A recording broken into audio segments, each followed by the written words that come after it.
এই কষ্টের জন্য আমি আমার অবস্থান থেকে চট্টগ্রাম শহরে বসবাসকারী সকল নাগরিকের কাছে আন্তরিকভাবে দুঃখ প্রকাশ করছি। মাননীয় সংসদ সদস্য, আপনি যেই সমস্যাটি বলেছেন, যেই কালকে থেকে আমিও দেখেছি সংবাদ মাধ্যমে যে অতি বর্ষণের কারণে বিভিন্নভাবে চট্টগ্রাম শহরের বেশ একটি বড় অংশ তলিয়ে গিয়েছে বা মানুষ কষ্ট পাচ্ছে।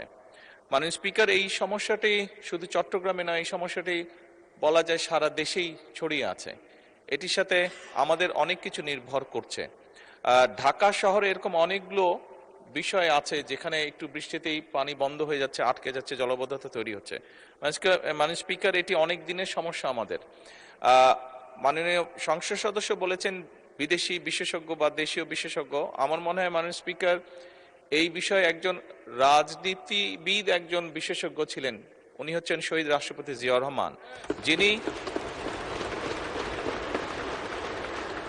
যিনি সমগ্র বাংলাদেশে খাল খননের মাধ্যমে যেমন পানির রিজার্ভার তৈরি করেছিলেন, একইভাবে বন্যা বা জলবদ্ধতাও দূর করেছিলেন। এবং মাননীয় স্পিকার, আমাদেরকে ঠিক একই কাজে আবার ফিরে যেতে হবে। বর্তমান সরকার কর্মসূচিটি নিয়েছে, খাল খনন কর্মসূচি। সারা দেশে এটি করা সম্ভব, সারা দেশে আমরা এই কাজটিও শুরু করেছি। শহর অঞ্চলগুলোতে যেটি সমস্যা হচ্ছে মাননীয় স্পিকার, বিভিন্ন যেই লেকগুলো আছে শহরের ভিতরে বা যেই ড্রেনগুলো, বড় নালাগুলো আছে, খালগুলো আছে, এইগুলো আমরা বিভিন্ন জিনিস ব্যবহার করি, যেমন প্লাস্টিক বোতল, পলিথিন ছাড়াও বিভিন্ন জিনিস যেগুলো ব্যবহার করে আমরা যারা বসবাস করছি, তারা অসচেতনভাবে এইগুলো দিয়ে আমরা এই খাল বিলগুলোকে বন্ধ করে দিচ্ছি। সরকার বিভিন্ন জায়গায় খাল খননগুলো করছে, এই ড্রেনগুলোকে ক্লিন করার চেষ্টা করছে। ঢাকা শহরে কয়েকটি করা হয়েছে, এর মধ্যেও বিভিন্ন ডিপার্টমেন্ট, কিন্তু 7 থেকে 10 দিনের মধ্যে গিয়ে মাননীয় স্পিকার আমরা দেখছি যে আবার মানুষজন অসচেতনভাবে এইগুলোতে বিভিন্ন ময়লা ফেলে জিনিসগুলোকে ব্লক বা ময়লা করে দিচ্ছে।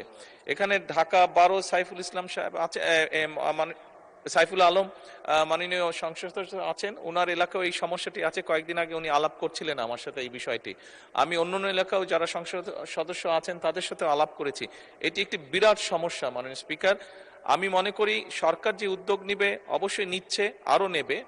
একই সাথে এখানে সকল যারা সংসদ সদস্য উপস্থিত আছেন, আপনার সকলের কাছে আমার একটি বিনীত অনুরোধ থাকবে, আসুন আমরা জনগণের সচেতনতা বৃদ্ধি করি। সচেতনতা বৃদ্ধি করার মাধ্যমে কিন্তু এই সমস্যাটা অনেকাংশে কমিয়ে আনা সম্ভব হবে।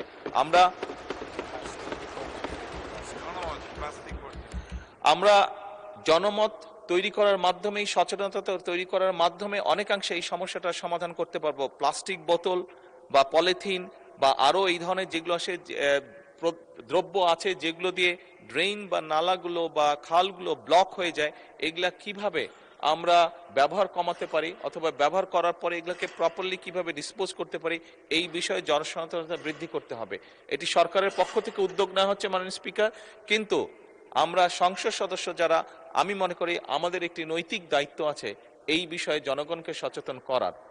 একই সাথে আমি মাননীয় সংসদ সদস্যকে বলতে চাই যে এরই মধ্যে চট্টগ্রাম সিটি কর্পোরেশনের যে প্রশাসক আছে ওনার সাথে আমার কথা হয়েছে, উনি এর মধ্যেই চেষ্টা করছেন, কিন্তু এখন তো এটা অনেক বড় একটা ওয়াটার লগ হয়ে গিয়েছে, স্বাভাবিকভাবে একটু সময় লাগবে। এই কষ্টের জন্য আমি আমার অবস্থান থেকে চট্টগ্রাম শহরে বসবাসকারী সকল নাগরিকের কাছে আন্তরিকভাবে দুঃখ প্রকাশ করছি। আমরা চেষ্টা করছি যত দ্রুত সম্ভব এই সমস্যাটা থেকে মানুষকে বের করে নিয়ে আসা যায়। মাননীয় স্পিকার, ধন্যবাদ।